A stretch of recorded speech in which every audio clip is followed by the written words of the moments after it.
Բարի օր բարեկամներ։ Պատմությանը հայտնի առաջին դպրոցը շումերական ծագում ունի։ Այստեղ աշակերտները դպրոց էին հաճվախում արևածագից մինչ ուշ երեկո։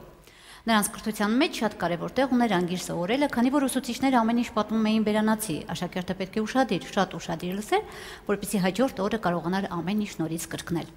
Եվ այսպես սրվում էր նրանց միտքը, տրամաբանությունը եւ իհարկե հիշողությունը, 3 կարևոր հատկություն, որոնցով կարելի է տեր դառնալ գիտելիքի ամբավ գանձարաններին։ Հանրային հեռուստալիքի եթերում դեպի այդ գանձարանները ճանապարհ հարթող Հայասպետ հեռուստախաղն է։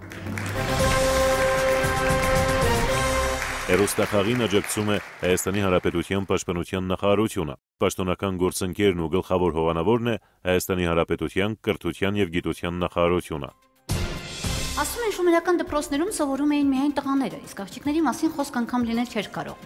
Իհարկե շատ հաճելի է, երբ տղաները խելացի են, բայց համաձայնեք, որ պակաս չեն փայլում նաև խելացի աղջիկները։ Եվ այսպես ներկայացնենք մեր այսօրվա շատ խելացի աղջիկներին եւ տղաների խմբերին։ Երևանից համար 198 ավագ դպրոցի սաներին։ Կոտայքի մարզից Հրազդանի համար 10 ավագ դպրոցի սաներին։ Եվ Վայոց ձորից Գետափ գյուղի միջնակարգ դպրոցի սաներին։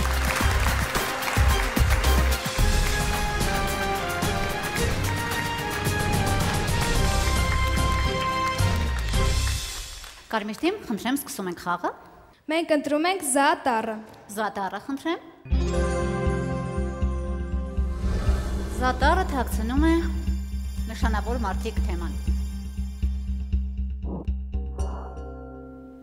17-րդ դարում թուրք սուլթան Մահմուդը նամակով դիմում է Զապորոժիեի կազակներին. Ես սուլթանս Մուհամեդի որդին, արևի ու լուսնի եղբայրը, Աստծու թոռը եւ գահակալը երկրի վրա, մուսուլմանների հույսն ու ապավենս, քրիստոնյաների մեծ պաշտպանս, հրամայում եմ հանձնվել ինձ եւ աստվածընտրյալ ցեղիս թուրքերին։ Կազակներն ինչ են պատասխանում։ Ռուսվոր նկարիչն է պատմական այդ պահը հավերժացրել իր հանճարեղ կտավում։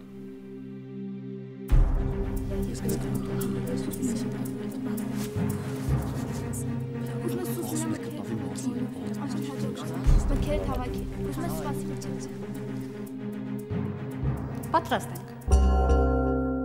Հարցին կպատասխանեմ ես, Անժելաս։ Զապորոժցիների պատասխանը շատ տպավորիչ էր։ Նրանք մի շարք վիրավորական խոսքեր են ասում թուրք սուլթանին, ասում են, թե դու սատանայի որդին եւ ընկերն ես,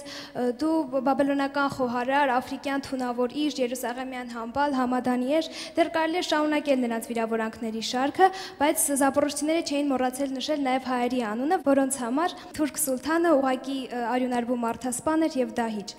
Իսկ այս կտավը նկարել է Իլյա Ռեպինը, ռուս հայտնի նկարիչ, շուրջ 11 տարվա աշխատանքի շնորհիվ նա հասավ սպասված արդյունքին։ Իսկ զապորոժցիները վերջում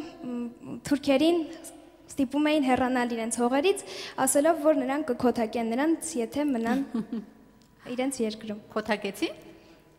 Լավ, որ պահն է անմահացվել նկարի մեջ։ Երբ զապորոժցիները նամակ են գրում, Իլյա Ռեպինը նրանց պատկերել է ուրախ, ծիծաղելով նամակը գրելուց։ Տեսնենք մեր պատասխանը։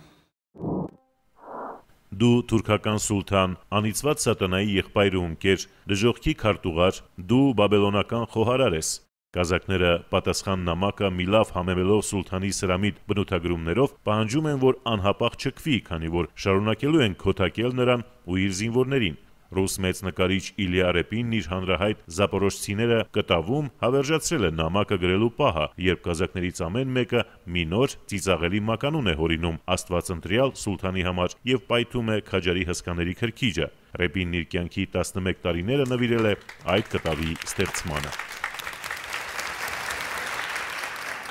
Պարոն Սողոմոնյան, խնդրեմ։ Պատասխանը լիարժեք էր, լավ բնութագրում էր իսկապես նկարը, գործը ամեն ինչ ճիշտ էր եւ թիմը վաստակում է 10 միավոր։ 10 միավոր է վաստակում Կարմիր խումբը եւ անցնում ենք Կապույտին։ Բարև ձեզ, Հրազդանի համար 10 ավագ դպրոցը ողջունում է բոլոր ներկաներին։ Մենք ընտրում ենք Գիմ տառը։ Գիմ տառը, խնդրեմ։ Դարձյալ նշանավոր մարդիկ։ 1930-ական թվականներին Փարիզում Երվանդ Քոչարի արվեստանոցում Պիկասոն, տեսնելով վրձինը կտրելու Քոչարի ջանքերը, ասում է. «Դու հայ ես եւ չգիտես, թե որքան դժվար է մազը կտրել դանակով»։ Զարմացած Քոչարին Պիկասոն հետաքրքիր ինչ տեղեկություն է հաղորդում։ Հետագայում Երվանդ Քոչարն այդ գիտելիքը որ արձանը քանդակելիս է օգտագործում։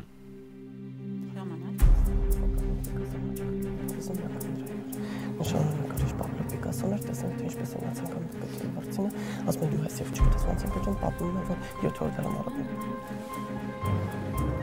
Պատրաստ եք։ Խնդրեմ։ Հարցին կպատասխանեմ ես, Ասատյան Գեղամաս, 1930-ական թվականներին Փարիզում հաճախ էին հյուր լինում իր բարեկամ մարդիկ։ Մի օր նրա հյուրը նկարիչ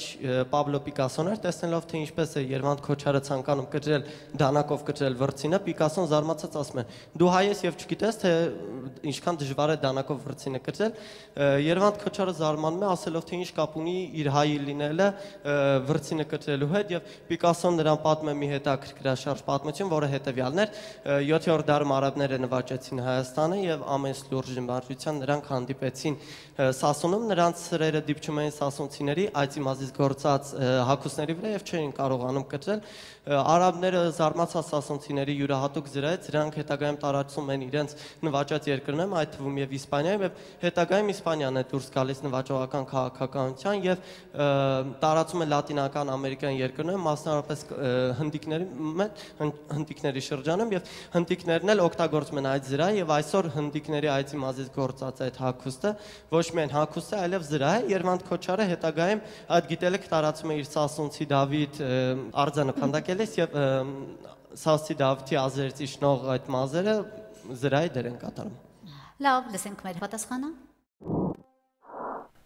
Պիկասոն պատմում է, որ 7-րդ դարում Հայաստանը նվաճելիս արաբներն ամենամեծ դիմադրությանը հանդիպում են Սասունում։ Նրանց սրերը դիպչում են սասունցիների այծի մազից գործված հագուստներին ու չէին կտրում։ Զարմացած արաբ զորականներն այդ թեթև ու ամուր զրահը յուրացնում են եւ տարածում իրենց նվաճած երկրներում, այդ թվում Իսպանիայում։ Իսպանացիներն էլ հետագայում տարածում են այլ երկրներում, այդ թվում Լատինական Ամերիկայի հնդկացիների մեջ, որոնք այսօր էլ այդ գործվածքն օգտագործում են իբրև հագուստ եւ զրահ։ Սասունցի Դավիթ հրաշալի արձանն ստեղծելիս Քոչարն օգտագործեց այդ տեղեկությունը։ Դավթի ազդրերի վրայի մազից հյուսված ցանցը զրահի դեր է կատարում հետյալի համար։ Պատասխանը լիարժեք էր, գեղեցիկ ձևակերպված, պարզապես այստեղ եւս Լատինական Ամերիկայում ոչ թե հնդիկներն են ապրում, այլ հնդկացիները, չնայած դա պատասխանը չի առնչվում, ուղղակի ուշադիր պետք է լինենք։ Լավ էր ձևակերպված պատասխանը գրագետ էր, ամբողջական էր տեղեկությունը եւ թիմը վաստակում է 10 միավոր։ Եվս 10 միավոր կապույտ թիմին եւ հերթը ձերն է նարնջագույն ըմքան վաստակելու։ Մենք ընտրում ենք այբ տարը։ Այբ տարը խնդրեմ։ Հայոց լեզու։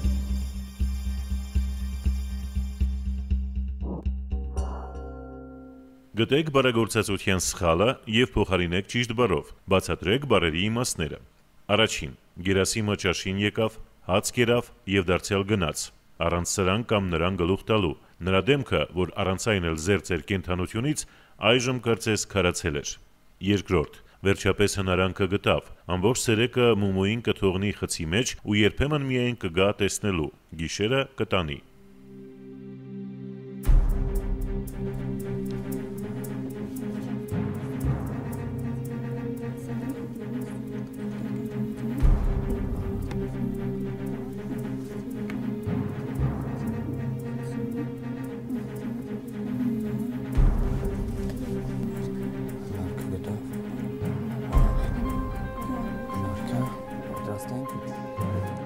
Պատրաստ ենք։ Արդյոք կպատասխանի Հայկուհին։ Հայկուհի։ Գերասիմը ճաշին եկավ հաց կերավ եւ դարձյալ գնաց առանց սրան կամ նրան գլուխ տալու, նրա դեմքը, որ առանց այն էր զերծ էր կենթանությունից, այժմ կարծես քարացել էր։ Այստեղ սխալը զերծն է, քանի որ զերծը վատ բանից հեռու մնալն է եւ կենթանությունը, քանի որ ունի դրական նշանակություն եւ պետք է լիներ զուրկ։ Երկրորդ նախադասության մեջ վերջապես հնարանքը գտավ, այստեղ սխալը հնարանքն է եւ պետք է լինել հնարք։ Ինչու հնարք եւ ոչ թե հնարանք։ Հնարք սրամտություն, խորամանկություն, իսկ հնարանք կարողություն, որը կարող է ինչ-որ ֆանտաստիկ գործեր գործել։ Լավ։ Լսենք մեր պատասխանը։ Առաջին սխալ է գործածված զերծ բառը, որը վատ մերժելի բանից հեռու մնալու իմաստ ունի։ Պետք է տեղադրել զուրկ բառը, որը դրական նրբերանգ ունի եւ գործածվում է լավ հատկություն կամ անհրաժեշտ բան չունենալու իմաստով։ Երկրորդ սխալ է գործածված հնարանք բառը, որ նշանակում է հորինված, իրականությանը չհամապատասխանող խոսք։ Պետք է տեղադրել հնար, միջոց, ճար, եղանակ բառը։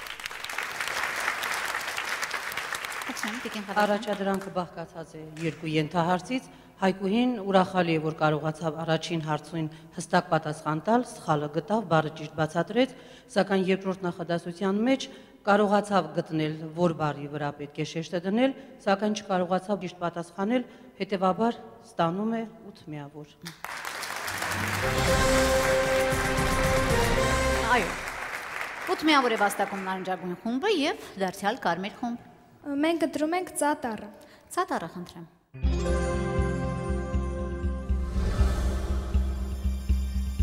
Ռազմի պատմություն։ Քրիստոսից առաջ 333 թվականին տեղի ունեցած Իսսոսի ճակատամարտում Աքեմենյան զորքն ինչ դասավորությամբ էր հանդես գալիս։ Թվով գերակշիռ Աքեմենյան զորքն ինչու է պարտություն կրում Ալեքսանդր Մակեդոնացուց։ Ըստ պատմահայր Մովսես Խորենացու, Աքեմենյան բանակի կազմում հայոց զորքն ով էր առաջնորդում։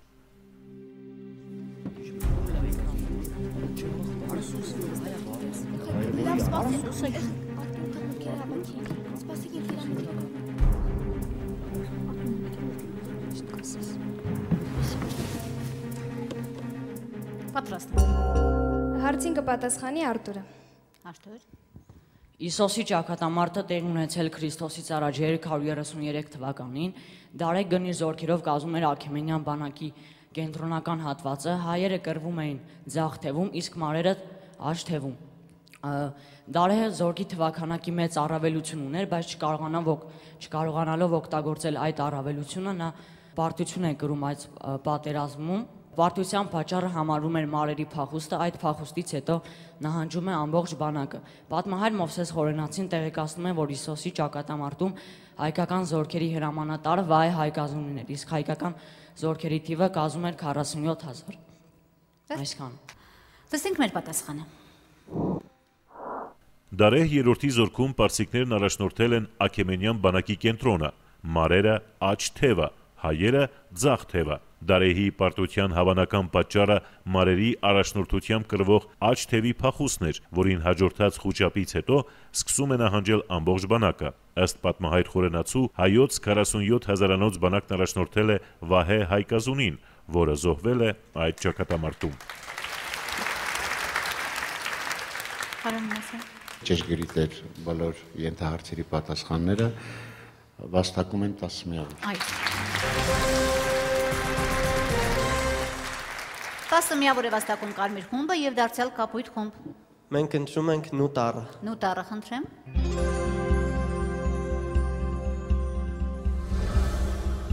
Աշխարհագրություն։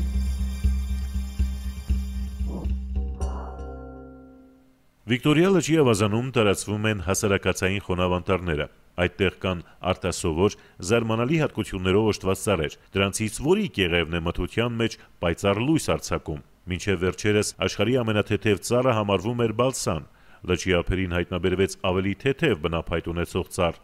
Որն է այդ ծառը։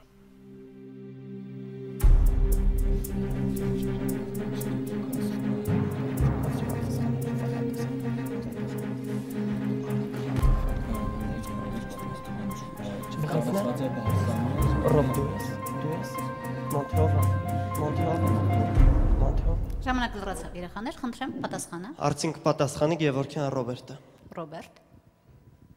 Հայտնի է, որ խոշոր ջրավազանների շրջակայքում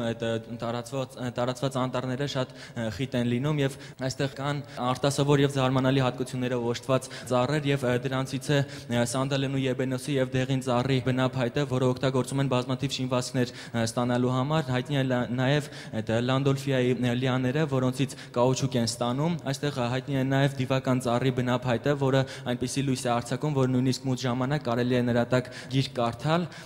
ինչպես նաեւ մարդկությանը հայտնի ամենաթեթև ծառը բալսաններ, սակայն Վիկտորիա լճի շրջակայքի ծառերի մեջ մարդիկ հայտնաբերել են ամբաչա ծառը, որից 8 հոգու համար պատրաստված լաստը կարող է տեղափոխել նույնիսկ մեկը։ Վերջ։ Եվ վերջ։ Տեսնենք մեր պատասխանը։ Դիվական կոչվող ծառի կեղևը մթության մեջ այնպիսի պայծառ լույս է արձակում, որի ներքո կարելի է գիրք կարդալ։ Վիկտորիա լճի ափերին հայտնաբերվեց աշխարհի ամենաթեթև ծառը՝ ամբաչան։ Այդ ծառի բնափայտով 8 ճանապարհորդի համար պատրաստված լաստը մեկ մարդ հեշտությամբ կբարձրացնի։ Այս հետաքրքիր հարցին Ռոբերտը տվեց ճիշտ պատասխան, թիմը վաստակում է 10 միավոր։ Այո։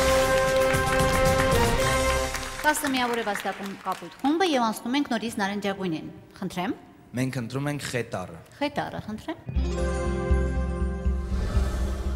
Պատմություն։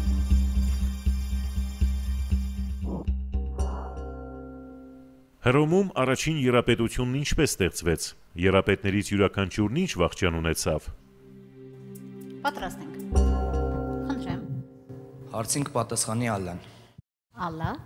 Երբ որ Գնեոս Պոմպեոսը արևելյան արշավանքից վերադառնում է, սենատը հրաժարվում է նրան տալ հաջորդ տարվա կոնսուլի պաշտոնը եւ հրաժարվում է նրա զինվորներին տալ հող եւ այդ պատճառով էլ նա համաձայնության է գալիս երկու այլ հզոր զորավարների Հուլիոս Կեսարի եւ Մարկոս Կրասոսի հետ։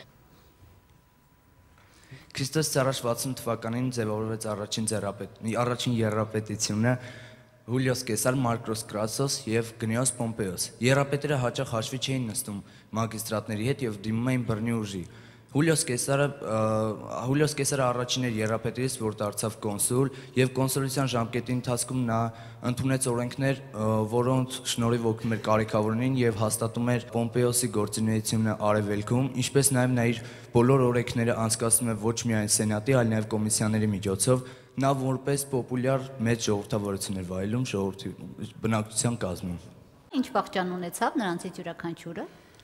Մարկոս Կրասոսը Քրիստոսից առաջ 52 թվականի Խարանի ճակատամարտում սպանվեց,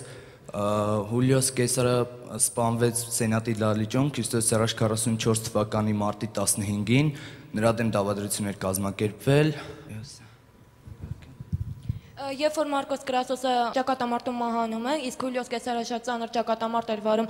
գալերի դեմ եւ այդ պատճառով էլ Պոմպեոսը դառնում է կոնսուլ եւ պատմության մեջ առաջին անգամ նա միայնակ է վարում կոնսուլությունը եւ այդ պատճառով էլ կարելի էր համարել, որ նա դարձել էր դիկտատոր, բայց Հուլիոս Կեսարը երբ որ վերադառնում է Գալիայից իր ճակատամարտից, Պոմպեոսը հանկարծակի է գալիս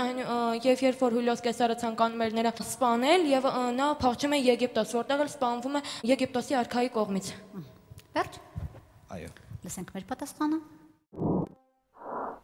Արևելյան արշավանքից հաղթանակով վերադարձած Պոմպեոսին Հռոմի սենատը կոնսուլի պաշտոնում չառաջադրեց, նրան մեծ իշխանությամբ օժտելուց վախենալով։ Պոմպեոսը սենատի դեմ պայքարելու հարցում համաձայնության եկավ երկու խոշոր զորավարների՝ Կեսարի եւ Կրասոսի հետ։ Քրիստոսից առաջ 60 թվականին այդ համաձայնությունն ստացավ առաջին եռապետություն անվանումը։ Եռապետներից Կրասոսը զոհվեց Խարանի ճակատամարտում։ Պոմպեոսը հետագայում Կեսարից ծանր պարտություն կրելով փախավ Եգիպտոս եւ սպանվեց տեղի արքայի հրամանով։ Իշխանությունն իր ձեռքում կենտրոնացրած Կեսարն էլ Քրիստոսից առաջ 44 թվականին դավադրության զոհ դարձավ, սպանվելով սենատի դահլիճում։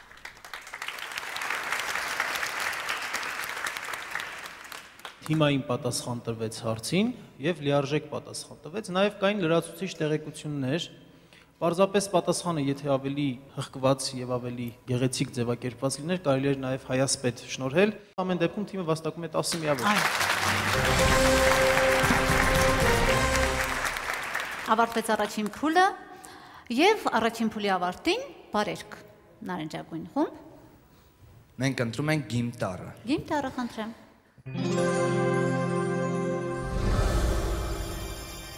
Մշո սարեր։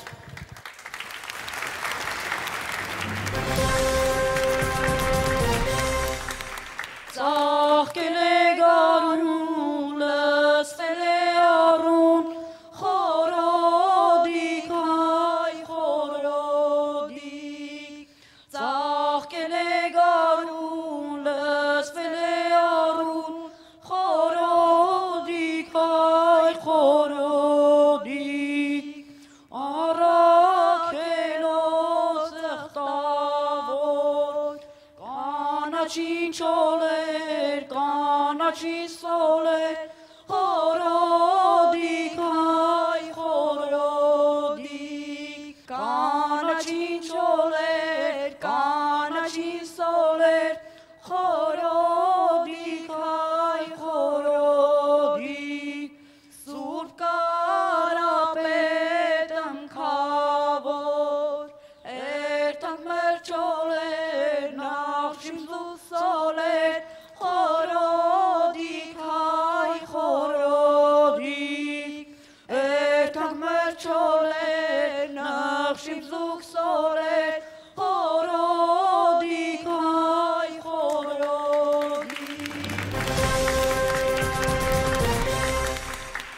Ծաղկել է գարուն, լցվել է առուն, խորոդիկ,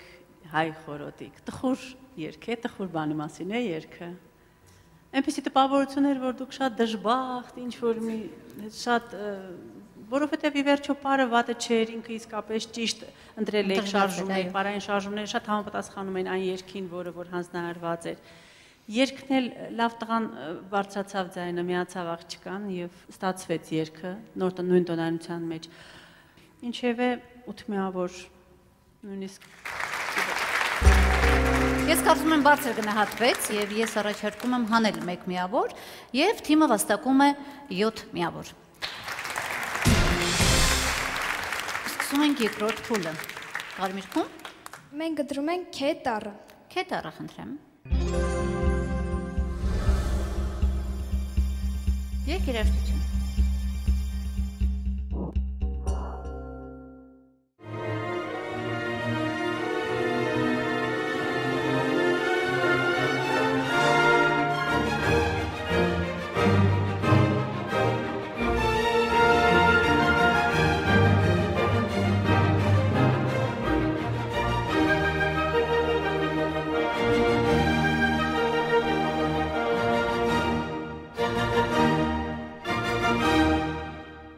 Հարցին կպատասխանեմ ես, Անժելաս։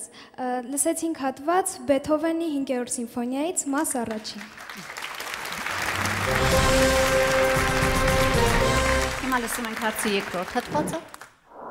Բեթհովենի 9-րդ սիմֆոնիան համաշխարհային երաժշտության լավագույն գործերից է։ Այդ ստեղծագործության մեջ նորարարական ինչ հնար է կիրառված։ Պատրաստ եմ։ Հարցին կպատասխանեմ ես։ 9-րդ սիմֆոնիան նրա յուրահատուկ եւ ճանաչված ստեղծագործություններից մեկն է։ Նրա մեջ առկա էին 6-րդ, 5-րդ, 4-րդ, նաեւ Ֆիդելի օպերայից որոշակի երաժշտական թելեր։ Նրա այդ սիմֆոնիան գրելու մտահղացումը դեռ ճգնաժամային տարիներին է նա ունեցել, բայց հետագայում գրել է 1822 թվականին, ավարտել 1824 թվականին։ Այս ստեղծագործությունն ունի մի ընդհանուր գաղափար, որ մարդկանց երջանկությունը միայն միասնության եւ հավասարության մեջ է։ Այդ գաղափարը նա չէր կարող արտահայտել միայն երաժշտական հնչյունների եւ երաժշտական գործիքների միջոցով, այդ իսկ պատճառով որոշում է առաջին անգամ սիմֆոնիայի մեջ մտցնել խոսքը։ Եվ դա նոր երաժշտական պատմության մեջ նոր երևույթ էր։ Նա վերցնում է Շիլերի ցնծություն ձոնի բառերը եւ հենց այդ բառերն էլ արտահայտում են նրա մարդասիրությունը։ Լսենք մեր պատասխանը։ Կոմպոզիտորը սիմֆոնիայի 4-րդ վերջին մասում մտցրել է երգչախումբ եւ մենակատար երգիչներ։ Օգտագործված է Շիլլերի ցնծության ձոնը, որն արտահայտում է Բեթհովենի մարդասիրական իղձերը։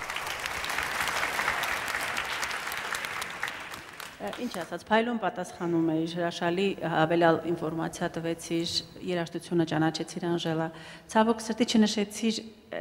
բուն էությունը, մտել էր երգչախումբ, մեծ երգչախումբ եւ սոլիստներ, դրա մասին պետք է ասվեր ցավոք սրտի։ Դե քանի որ մենք գնահատում ենք տեսական պատասխանը 3 միավոր, ես մի միավոր եմ հանում պատասխանից եւ թիմը վաստակում է 9 միավոր։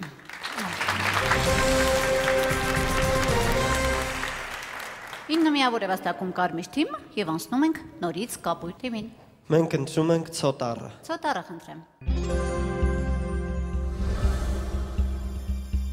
Երկիրաշտություն դարձյալ հավասար պայքարի մեջ եք։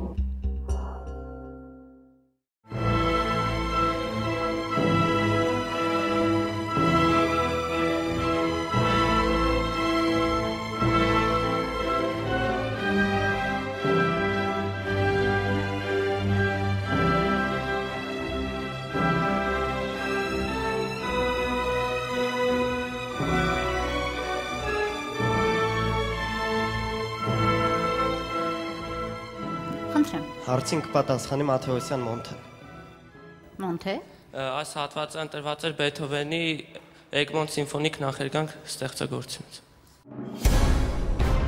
Լսենք հարցի մյուս հատվածը։ Իշխաններ կան ու կլինեն հազարներով, Բեթհովենը սակայն մեկն է միայն։ Բեթհովենն ինչ առիթով էր իր մասին այսպես արտահայտվել։ Պատրաստ։ Հարցին կպատասխանի Գևորգյան Ռոբերտը։ Ռոբերտ։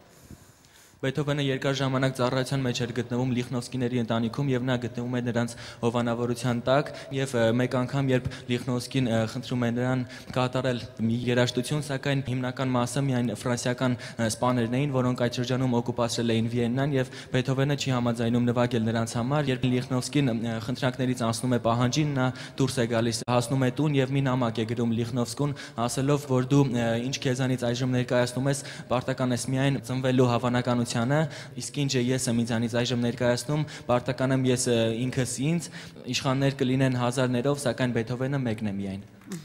Վերջ։ Լսենք մեկ պատասխան։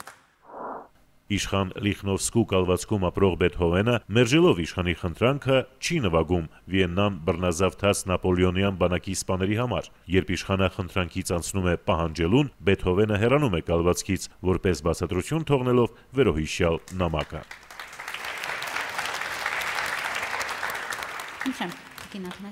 Երաժշտությունը չճանաչեցիք։ Դա 7-րդ սիմֆոնիայի երկրորդ մասի երաժշտությունն էր, որը շատ հայտնի է, շատ հուզական։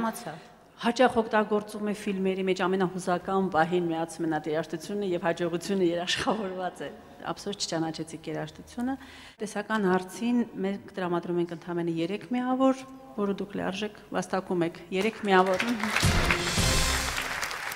3 միավոր է վաստակում կապույտ խումբը եւ անցնում ենք նարնջագույն խմբին։ Խնդրեմ։ Մենք ընտրում ենք ռատարը։ Ռատարը, խնդրեմ։ Խորհրդանշաններ։ Խաչի որ տեսակի վրա է պատկերված իմաստություն խորհրդանշող զեռունը, օձը, ըստ իսրայելցիների հավատալիքի, այն ինչից է պաշտպանում։ Պատրաստ եք։ Խնդրեմ։ Հարցին կպատասխանի Հայկուհին։ Հայկուհի։ Խոսքը վերաբերում է Տաու խաչին, այն համարվում էր խորհրդանշաններից բարձրագույնը եւ խորհրդանշում էր կյանքը։ Իսրայելցիները այն պատկերում էին տաճարի մուտքերի վրա, որպեսզի պաշտպանեին իրենք, քանի որ Եգիպտոսով անցնում էր մահվան հրեշտակը եւ սպանում էր բոլոր առաջնածիններին։ Հաճախ պատկերում էին օձ, խորհրդանշելով իմաստություն։ Լսենք մեր պատասխանը։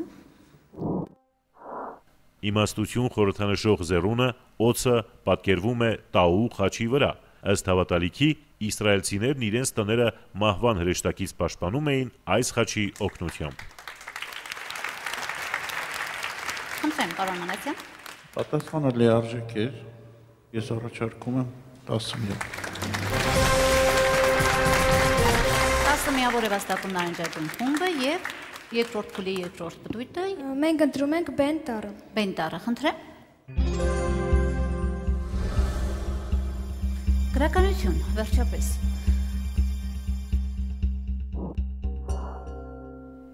Ուիլյամ Սարոյանի մարդկային կատակերգություն վիպակում Մաքոլիների ավագ որդին Մարկուսը պատերազմի դաշտից մի հուզիչ նամակ է ուղարկում եղբորը Հոմերին։ Մարկուսն ինչ հանձնարարություն է տալիս եղբորը, Մարկուսի մեկնաբանությամբ ինքնում դեմ էր կռվում։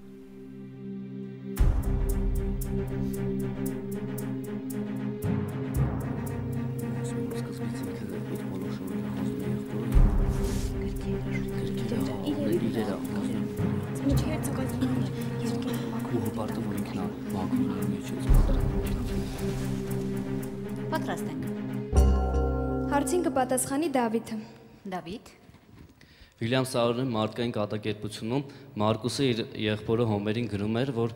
նամակում ինքը իր բոլոր իրերը տալիս է եղբորը եւ հպարտ է, որ մաքոլներից ինքն է մասնակցում պատերազմին։ Եղբորը խորհուրդ էր տալիս, որ թույլ չտա իր մայրը եւ քույրը բեսա աշխատեն, նա հասկանում էր ծանր է վիճակը Հոմերի եւ նա վստահ էր իր եղբորի վրա եւ ասում է, որ իր եղբայրը տան ամենամեծն է եւ Մարկուսը ասում է, որ ինքը պատերազմում ոչ թե մարդու դեմ, այլ մարդու մեջ ապրող չարիքի, այսինքն գազանի դեմ եւ նա ասում է, որ պատերազմները միայն չարիք են, նա ճուզելով է պատերազմում, բայց պատերազմում է հանուն հաղթելու համար իր հայրենիքի, իր իթակայի համար եւ Մարկուսը վերջում մահանում է։ Վերջ։ Լսենք մեր պատասխանը։ Մարկուսը կանխազգում էր, որ զոհվելու է եւ հավատացած էր, որ Մաքոլիներից լավագույնը 14-ամյա եղբայրը կկարողանար իր ուսերին կրել ընտանիքը պահելու ծանրությունը։ Ես չգիտեմ, թե դու ինչպես պիտի կարողանաս, բայց հավատում եմ, որ միջոցը կգտնես։ Մարկուսը փորձում է մեկնաբանել, թե ինքնում դեմ է կռվում։ Իմ թշնամին մարդը չէ, որովհետև ոչ մի մարդկային էակ չի կարող իմ թշնամին լինել։ Իմ պայքարը մարդու դեմ չէ, այլ նրա մեջ եղած այն գազանի դեմ, որն առաջին հերթին ուզում եմ իմ մեջ ոչնչացնել։ Դավիթը ըստ էության հարցին ճիշտ պատասխան տվեց, բայց առաջին ենթահարցում չշշտվեց այն միտքը, այն կարևոր միտքը, որ Մարկուսը իր եղբորն էր հանձնարարում ընտանիքը պահելու այդ ծանր պարտականությունը։ Երկրորդ ենթահարցի հետ կապված պատասխան տրվեց, բայց այստեղ էլ ասվեց, որ իր կռիվը ոչ թե մարդու դեմ է, այլ նրա մեջ եղած գազանի, մի քիչ լեզվական անհարթություն կար այստեղ, հանունը եւ համարը միաժամանակ չենք օգտագործում։ Այդ փոքր թերացման համար, հատկապես առաջին ենթահարցի, վաստակում եք 9 միավոր։ Եվ դարձյալ կապույտ խումբ։ Մենք ընտրում ենք երջտառը։ Երջտառը, խնդրեմ։ Հայոց լեզու։ Տրված նախադասության բաց թողնված հատվածներում տեղադրեք համապատասխան բառերը, ենթարկելով ձևաբանական փոփոխությունների։ Ես որսից վերադառնում էի, սայլակով ու հեղձուցիչ տոթից ննջում էի ու օրորվում մռայլ համբերությամբ, մանր սպիտակ փոշու ներգործությանը, անձնատուր լինել, նվաղել, թխկալ, մրմռալ, ամառ։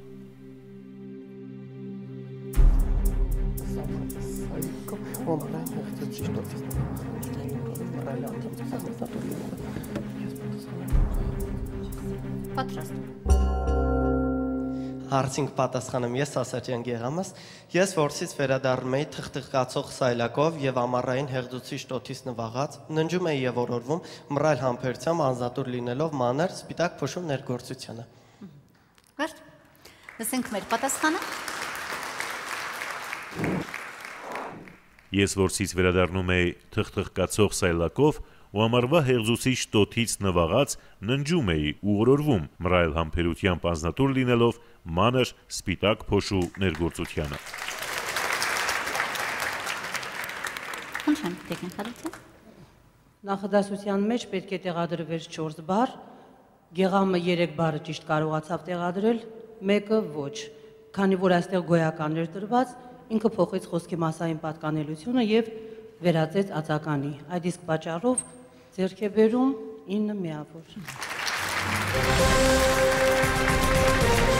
9 միավոր է վաստակում կապույտ թիմը եւ անցնում ենք նարնջագույնին։ Մենք ընտրում ենք դատարը։ Դատարը, խնդրեմ։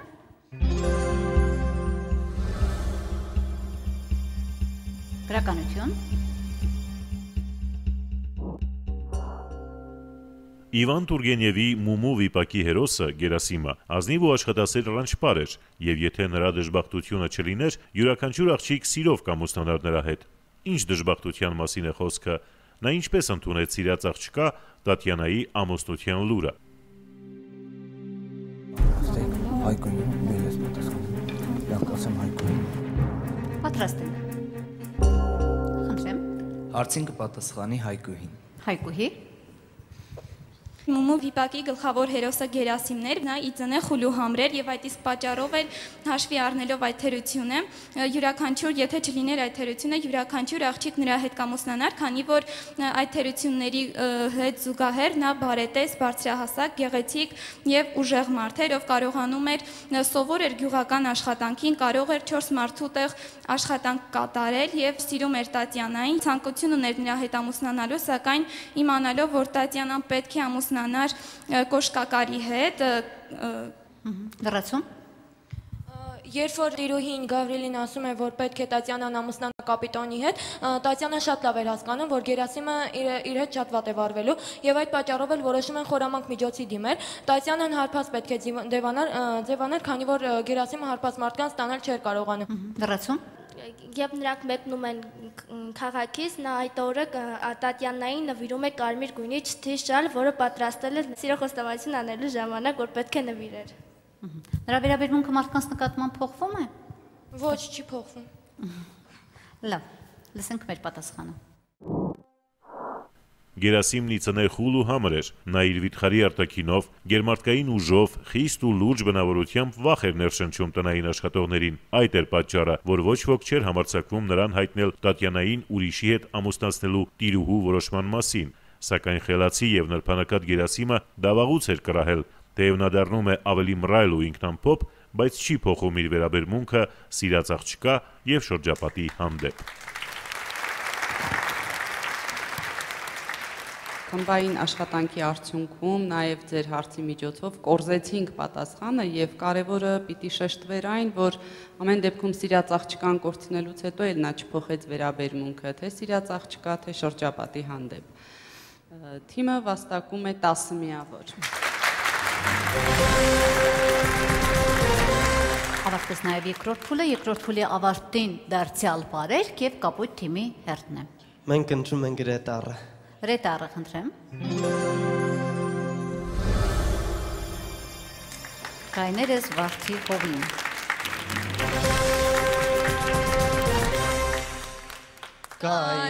Կայներես Վարդի Հովին, հոյնար նար, հոյնար նար, հոյնար նար է,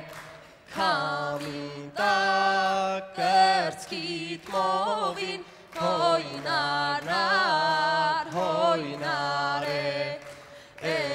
երեսիդ շողին մեռնիմ, հոյնար նար, հոյնար նար, հոյնար նար է, աչքերիդ կապուծովին, հոյնար նար, հոյնար է, կայներես Վարդի Հովին, հոյնար նար, հոյնար նար, հոյնար նար է, քամին տակ կրծքիդ մովին, հոյնար նար, հոյնար է, լուսնակը սարի տակին, հոյնար նար, հոյնար նար, հոյնար նար է, մանուշակ թփի տակին, հոյնար նար, հոյնար է, ես իմ յարին կարոտեմ, հոյնար նար, հոյնար է,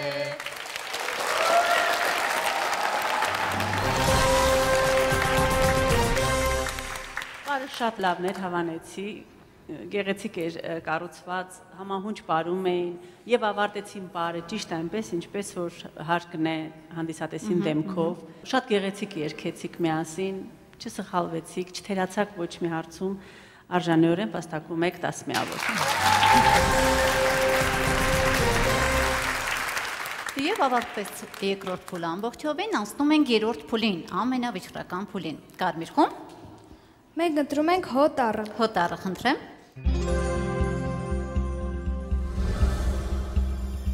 Պատմություն։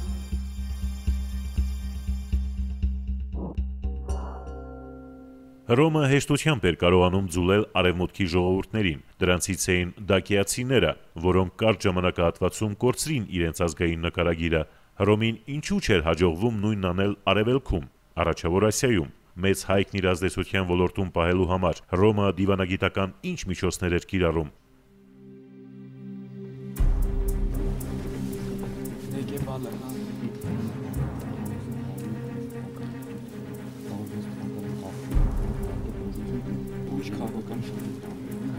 Ապա դու պատասխանի ես լրացում կանց։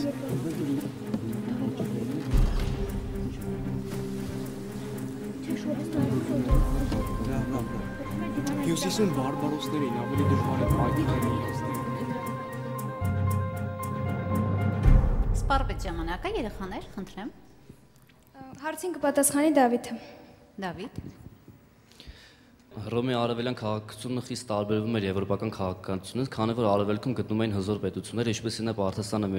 մեծ հայքը։ Հռոմը հիմնականում մեծ հայքում եւ Պարթեստանում գաղակալական կռիվներ էր խթանում, որի միջոցով կարողանում էր նրանց իր իշխանության ոլորտում պահել։ Նա կարողացավ մեծ հայքում որոշ չափով հաջողության հասնել, բայց Պարթեստանում գրեթե չեզոք պայքար էր ընթանում եւ հաղթանակի նժարը մեկ մյուս կողմն էր թեքվում։ Իսկ Դակյա Պրովինցիան ղեկավարը հատկապես Դակյա Պրովինցիան ծաղկում ապրեց Դեկեբարի օրոք։ Հիմա հարցին պատասխանել։ Ռոմեն ինչու չէր հաջողում նույնն անել Արևելքում։ Քանի որ մեծ հայկը շատ հզոր էր, ոչ միայն մեծ հայկում, այլ ընդհանրապես Արևելքում։ Առաջավոր Ասիայում գտնվում էին հզոր պետություններ եւ դժվար էր հատկապես նրանց ճնշել եւ իր հպատակության տակ գցել, նաեւ այնտեղ կային ցեղեր, հիմնականում հյուսիսում բնակվում էին բարբարոսական ցեղեր, որոնք անընդհատ ասպատակություններ էին ենթարկում ոչ միայն հռոմեական տարածքը, այլ նաեւ մնացած տարածքները։ Իսկ Ռոմը դիվանագիտական ինչ միջոցներ էր կիրառում։ Հռոմը հիմնականում խթանում էր գահակալական կռիվները, փորձելով խռովություն առաջացնել հիմնականում իշխանների միջև, դրանից էլ կարողանում էր օգտվել Հռոմը եւ փորձում էր մեծ հայքին իր ազդեցության ոլորտում պահել։ Լավ, լսենք մեր պատասխանը։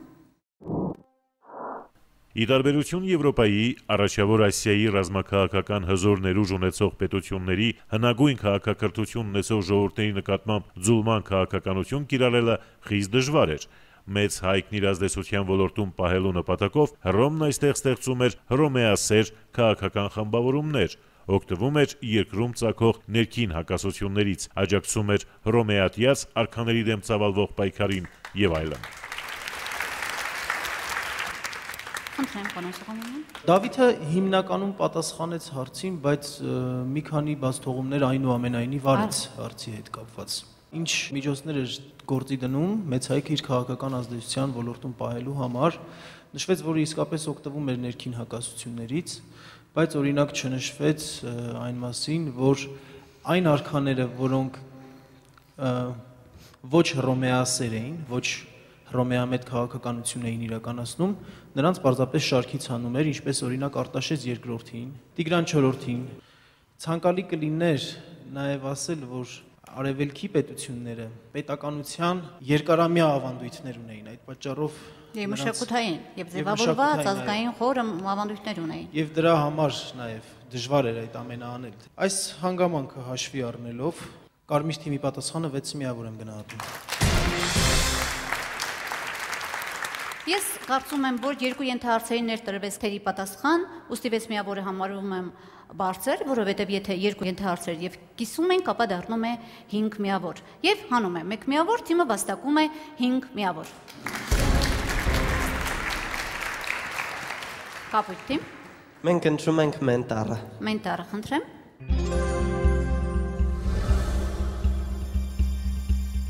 Ռազմի պատմություն։ Հռոմեական կայսրության համար լուրջ սպառնալիք էին հյուսիսային ցեղային միությունների ներխուժումները։ Այս սպառնալիքի հաղթահարման համար Դոմետիանոս եւ Հադրիանոս կայսրերը երկրի որ տարածքներում պաշտպանական շինություններ կառուցեցին։ Մարկոս Ավրելիոս կայսեր եւ գերմանական մարկոմանների ցեղային միության միջև պայքարն ինչ ավարտ ունեցավ։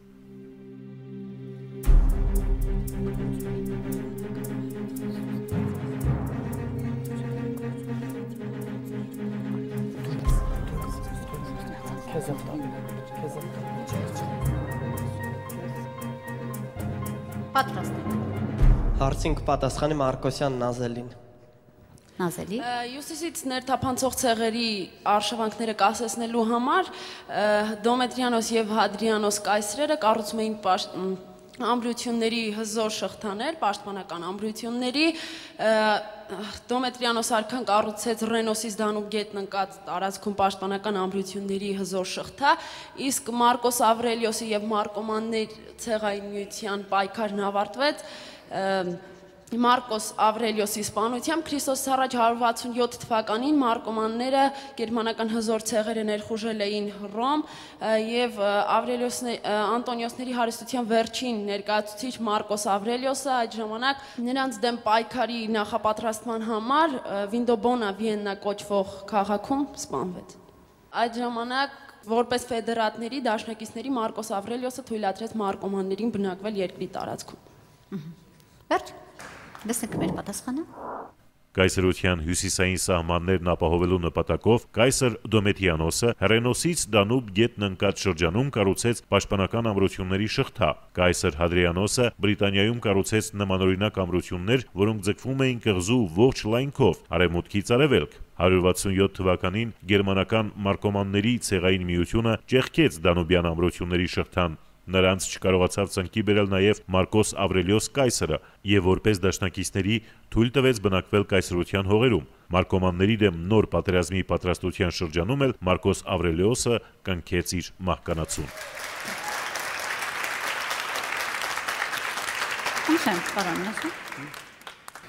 Թիմը վաստակում է 10 միավոր։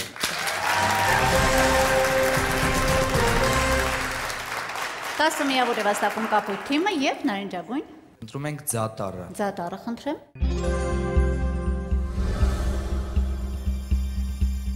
Ռազմի պատմություն դարձյալ։ Հռոմի առաջին կայսր Օգոստոսի օրոք բանակը ենթարկվեց բարեփոխումների։ Ո՞րն էր հռոմեական բանակի միջուկը։ Ինչ հիմունքներով էր հավաքագրվում բանակը, ռազմական ինչ ստորաբաժանումներ այն ուներ։ Հարցին կպատասխանեմ ես, Խորենես։ Հռոմի առաջին արքա Օգոստոսի օրոք բանակը նույնպես ենթարկվեց որոշակի բարեփոխումի։ Հռոմեական նախկին բանակի մեծ մասը ցրվեց, վետերան զինվորները ստացան հողեր եւ անցան խաղաղ աշխատանքի, հավաքագրվեց նոր բանակ, որն աշխատում էր 60 հիմունքներով, նոր բանակի թվակազմը ասում էր շուրջ 250,000-ի, 25 լեգիոնների էր բաժանվում, բանակի հիմքը կազմում էին հռոմեական քաղաքացիներ, այնուամենայնիվ պետության համար ծանր իրավիճակներում հավաքագրվում էին նաև ոչ հռոմեական քաղաքացիներ, այսինքն այն մարդիկ, որոնք չունեն հռոմեական քաղաքացիություն եւ որպես օժանդակ զորամասեր կցվում էին լեգիոններին։ Լեգիոնների կառավարիչները սենատորական կազմի ներկայացուցիչներից լեգատներն էին, իսկ ավելի ցածր ռազմական պաշտոնները, օրինակ ցենտրիոնները կարող են լինել նույնիսկ նախկին շարքային զինվորներ։ Լավ, լսենք մեր պատասխանը։ Օգոստոսն իրեն իշխանության բերած բանակի զորակազմի մեծ մասը շուտով ցրում է։ Վետերաններն ստանում են հող ու անցնում խաղաղ աշխատանքի։ Փոխարենը հավաքագրվում է մշտական վարձու հիմունքներով գործող բանակ, որի միջուկը Հռոմի քաղաքացիներն էին։ Խիստ հազվադեպ հավաքագրում էին ազատված ստրուկների կամ օտարերկրացիների, որոնք կարող էին կցվել լեգիոններին որպես օժանդակ զորամասեր։ Բանակի հիմնական ստորաբաժանումները լեգիոններն էին, որոնք էլ բաղկացած էին ցենտուրիաներից։ Պատասխանում հնչեցի նաև լրացիչ տեղեկություններ պատմական, թիմը վաստակում է 10 միավոր։ Կարմիր խումբ։ Մենք ընտրում ենք Վյուն տառը։ Վյուն տառը, խնդրեմ։ Արվեստի պատմություն։ Հայկական ձեռագիր մատյանների կազմերն ինչ հումքից էին պատրաստվում։ Ինչով է առանձնահատուկ 989 թվականի Էջմիածնի ավետարանի կազմը։ Պատրաստ եք։ Խնդրեմ։ Հարցին կպատասխանի Լուսինեն։ Լուսինե։ Հայկական ձեռագիր մատյաններն ընդհանրապես առանձնանում են իրենց յուրահատկությամբ, նաև կազմերի բազմազանությամբ։ Կազմերի հումք հիմնականում խոշոր եղջերավոր անասունների կաշին էր հանդիսանում։ Կիլիկյան Հայաստանում կազմերի հումք նաև դարձան կարմիր թավիշը, որը բերում էին Խաչակրաց երկրից։ Կազմերը պատրաստվում են կաշվից, գառան կաշին էր բավականին բարձր հարկի համարվում, նաև նոր ծնված անասունի կաշին, բայց քանի որ այդքան գումար չկար բարձրաստիճան կաշի գնելու համար, խոշոր եղջերավորներով սահմանափակվում էին։ 989 թվականի Էջմիածնի ավետարանի կազմը առանձնանում է իր քանի որ նա փղոսկրյա էր։ Այդ կազմը 5-ից 6-րդ դարերի է, ասում են, որ բերվել է կամ Հնդկաստանից, կամ Հյուսիսային Աֆրիկայից, կամ այլ Պարսկաստանից, քանի որ նշում են, որ բերվել է վայրենիների երկրից, բարբարոսների երկրից, եւ այդ ժամանակ բարբարոսներ համարում էին հենց այդ երկրները։ Էջմիածնի փղոսկրյա կազմը երկու փեղկ ունի։ Առաջին փեղկի վրա կենտրոնում պատկերված է Հիսուս Քրիստոսը Պողոս եւ Պետրոս առաքյալների հետ, Քրիստոս ամենակալ այդ ձեռքի ժեստով, ձեռքի շարժումով, նաեւ այստեղ Քրիստոսը առանձնանում է, քանի որ ունի մորուք։ Այս կենտրոնական պատկերից աջ ու ձախ Քրիստոսի հրաշագործություններն են, ջրով բժշկումը, նաև դիվահարների բուժումը։ Կենտրոնական պատկերներից ներքև գտնվում է հետևյալ տեսարանը՝ Մոգերի երկրի։ Լրացավ։ Լսենք մեր պատասխանը։ Ձեռագիր մատյաններն ունենում էին կաշվե, թավշե, արծաթե, ոսկեջրած կամ ոսկով դրվագված կազմեր, որոնք հաճախ զարդարվում էին կիսաթանկարժեք քարերով, գունավոր ապակիներով։ Թանկարժեք կազմերի կողոպուտի պատճառով հաճախ ստիպված էին լինում կազմը փոխել։ Այդ պատճառով ձեռագրի հետ միաժամանակ ստեղծված կազմեր քիչ են մեզ հասել։ Էջմիածնի ավետարանի կազմը փղոսկրից է։ Աշխարհում գոյություն ունեն ընդամենը փղոսկրե մի քանի կազմեր, որոնցից ամենալավ պահպանվածը Էջմիածնի ավետարանինն է։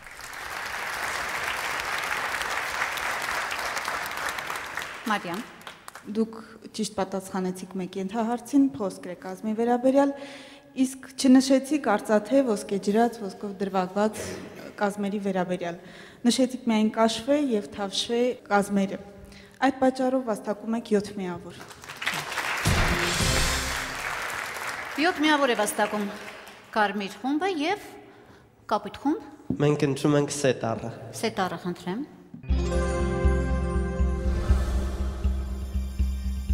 Արվեստի պատմություն դարձյալ։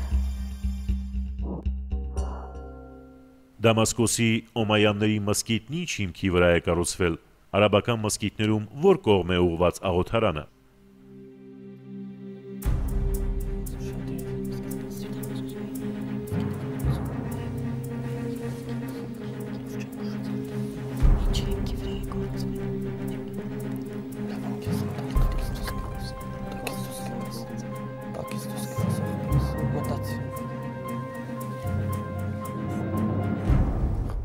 Խնդրեմ, պատասխանը երեխաներ։ Հարցին կպատասխանի Մամիկոնյան Լևոնը։ Լևոն։ Արաբական մզկիթները հիմնականում կառուցվում էին քաղաքների ներսում, Սուրբ Աղոթարանն ուղղված էր դեպի գլխավոր քաղաք Մեքքան, Սուրբ քաղաքը, մուսուլմանների Սուրբ քաղաք Մեքքան։ Ինչի հիմքի վրա էին կառուցված այդ մզկիթները։ Չկա պատասխան։ Լսենք մեր պատասխանը։ Դամասկոսի Օմայանների մզկիթը կառուցվել է քրիստոնեական մեծ բազիլիկի հիմքի վրա։ Բազիլիկն էլ իր հերթին կանգնեցվել էր Յուպիտերի անտիկ տաճարի տեղում։ Կորինթոսյան խոյակներ ունեցող Դամասկոսի տաճարը քրիստոնեական բազիլիկը մուսուլմանական պաշտամունքային կառույցի վերափոխելու վառ օրինակ է։ Արաբական մզկիթներում աղոթասրահն ուղղված է լինում դեպի մուսուլմանների սուրբ քաղաք Մեքքա։ Խնդրեմ, Մարիամ։ Իսկապես հարցը բավականին հեշտ էր եւ հետաքրքիր։ Բաղկացած էր 2 ենթահարցից, դուք միայն 1 ենթահարցին պատասխանեցիք, այդ պատճառով միայն 5 միավոր եք վաստակում։ 5 միավոր է վաստակում կապույտ խումբը եւ վերջին անգամ նարնջագույն խումբ։ Մենք ընտրում ենք տյուն տառը։ Տյուն տառը խնդրեմ։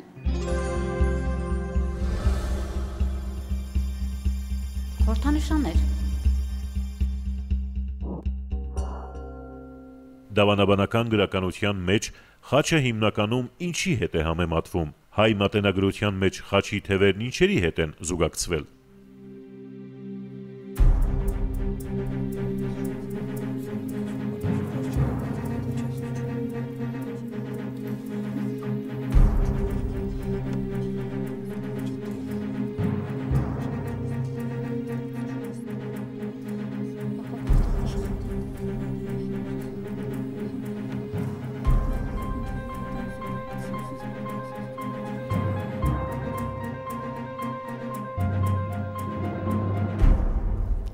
Պատասխան։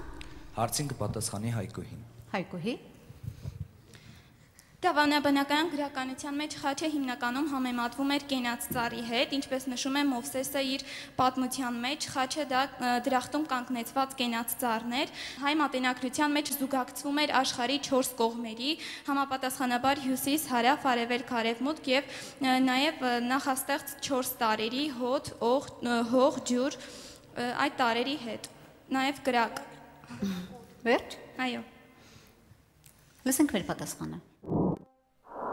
Խաչը համարվել է կենաց ծառ։ Հայ դավանաբանական գրականության մեջ խաչի թևերը զուգակցվել են աշխարհաստեղծ 4 տարրերի՝ հող, ջուր, օդ, կրակ, տարվա 4 եղանակների, մարդու 4 բարքերի՝ արիություն, խոհեմություն, արդարություն, ողջամտություն եւ այլ երևույթների հետ։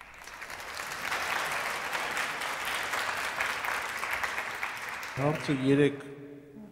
ենթաշերտուներ, ենթահարցեր ուներ։ Այդ հնարավոր պատասխաններից երկուսին պատասխանվեց, իսկ երրորդը մնաց բաց, այդ պատճառով առաջարկում եմ 7 միավոր։ Այո, երկու ենթահարցերից մեկի պահանջը ավելին էր, որին տրվեց կիսատ պատասխան, եւ վերջին բարերքը Կարմիր խումբ։ Մենք ընտրում ենք ես։ Ուզեք չուզեք, ձեզ բաժին հասավ։ Արի սիրուն։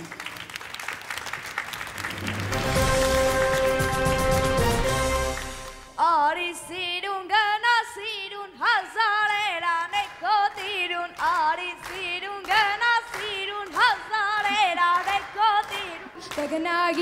Դգնագի կամ չեմ ուշանա շուտ գիկա Դգնագի կամ չեմ ուշանա շուտ գիկա Մարաթու կերքամ աղտավոր արի սիրուն գնա սիրուն Մոմեր կվարեմ սամ բոլոր հազարեր անեք կոսիրուն Մարութա սարքիչ մաշուշ է դգնագի կամ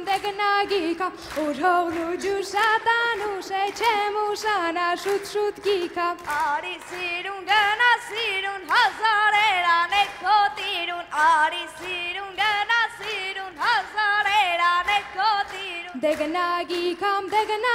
կամ չեմ ուշանա շուտ գիկա Դգնագի կամ չեմ ուշանա շուտ գիկա Սուր մարաթուկ զորավոր խաչ արի սիրուն գնա սիրուն Խոշտեոսկի կարեր կանաչ հազարեր անեք կոտիրուն Մարութա սարմաճ աշխարհքին դգնագի կամ Հարավոր է մարդու հոգին չեմ ուշանա շուտ գիկա Արի սիրուն գնա սիրուն հազարեր անեք կոտիրուն Արի սիրուն գնա սիրուն հազարեր անեք կոտիրուն Դգնագի կամ չեմ ուշանա շուտ գիկա Դգնագի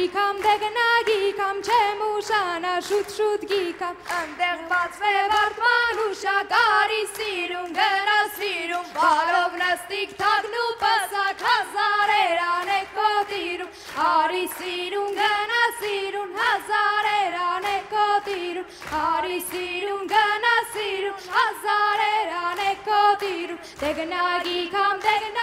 կամ չեմ ուշանա շուտ գիկա Արի սիրուն գնա սիրուն հազարեր անեք կոտիրուն Հազարեր անեք կոտիրուն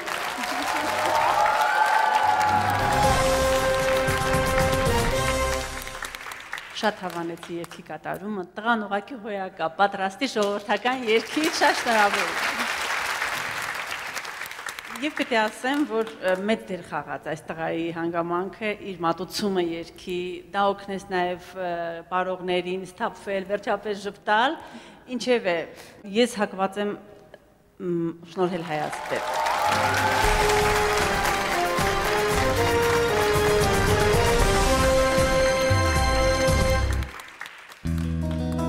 Ռենուար գեղեցկության համալիր, միայն կանանց համար։ Ռենուար գեղեցկությունը հավերժը, Աբովյան 23։ Այսպիսով ավարտվեց խաղը եւ պարոն Գրիգորյան խնդրեմ։ Կարմիր խումբ Երևանի համար 198 հավաք դպրոցի սաները վաստակեցին 61 միավոր։ Կապույտ խումբ Կոտայքի մարզից Հրազդանի Մայակովսկու անվան համար 10 ավագ դպրոցի սաները 57 միավոր։ Եվ վերջապես Վայոց ձորի մարզի Ծիրանագույն թիմը Գետափի միջնակարգ դպրոցի սաները վաստակեցին ամենաբարձր միավորը 62 միավոր։ Կարմիր թիմից ասպարեզ խաղի համար առաջարկում ենք Անժելայի թեկնածությունը։ Կապույտ խմբից ավագի Գեղամի թեկնածություն։ Եվ Ծիրանագույն թիմից Խորենի ավագի թեկնածություն։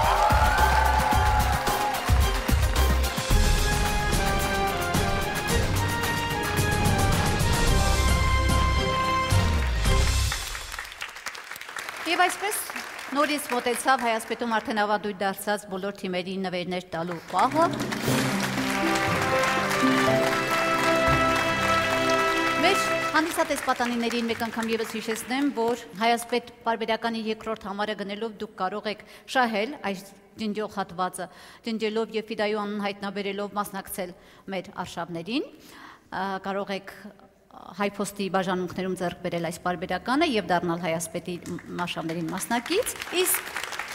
Ասպարեզի համար ընտրված պատանիներին մենք նվիրում ենք աշխարհի լավագույն զորավարներից մեկի Հանիբալի մասին պատմող այս գրական եւ պատմական ստեղծագործությունները։